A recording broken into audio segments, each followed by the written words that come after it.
Hello friends. बहुत सारे ghost rider fans को ऐसा लगता है कि एंजल राइडर घोस्ट राइडर का एक अल्टरनेट वर्जन है, लेकिन ऐसा नहीं है क्योंकि एंजल राइडर यानी कि एंजल ऑफ स्पिरिट ही वो original source of energy and entity है जो कि घोस्ट राइडर के होस्ट को पावर्स प्रोवाइड करती है। हमने घोस्ट राइडर मूवी में जॉनी ब्लेज वाले घोस्ट राइडर वर्जन को देखा है।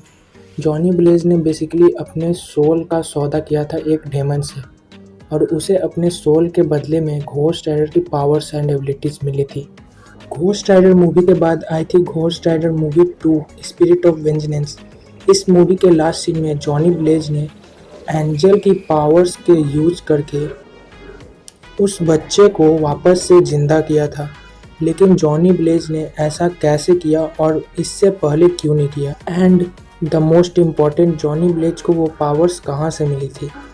एंड आज की वीडियो में हम यही जानेंगे कि जॉनी ब्लेज ने उस एंजेलिक पावर को यूज़ कैसे किया एंड बेसिकली एंजल राइडर है कौन, उसकी ओरिजिन क्या है और उसे किसने बनाया, एंड द मोस्ट इम्पॉर्टेंट उसका मोटिव क्या है। So let's start.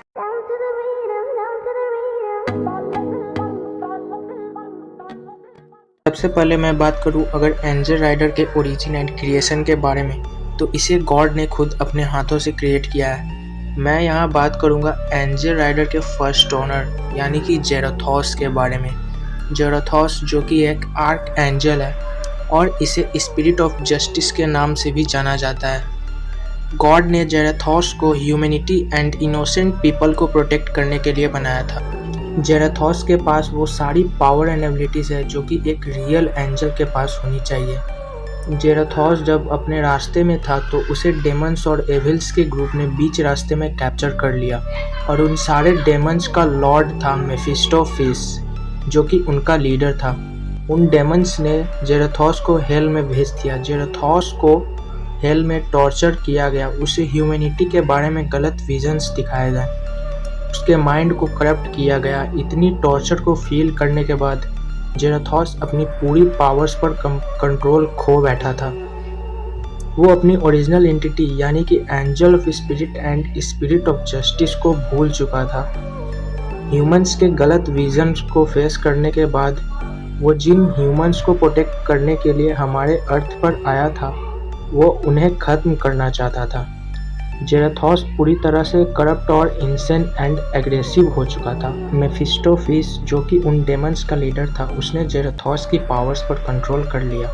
इन सब रीजंस के बाद जेरोथॉस ने एक न्यू एंटिटी को डिस्कवर किया जो कि स्पिरिट ऑफ वेंजनेंस की एंटिटी थी। जहां एंजल राइडर यानी कि एंजल ऑफ स्पिरिट शो करती थी मर्सी एंड जस्टिस को, तो वहीं स्पिरिट ऑफ वेंजनेंस शो करती थी नो मर्सी एंड पेनेंस को।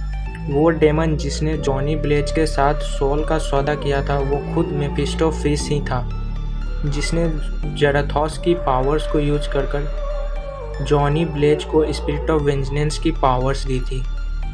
एंड जॉनी ब्लेज यानी कि घोस्ट राइडर की सारी पावर्स की सोर्स जेरोथॉस ही है। अब बात करते हैं जॉनी ब्लेज ने स्पिरिट ऑफ वेंजनेंस मूवी में अपनी एंजेलिक पावर्स को कैसे यूज किया।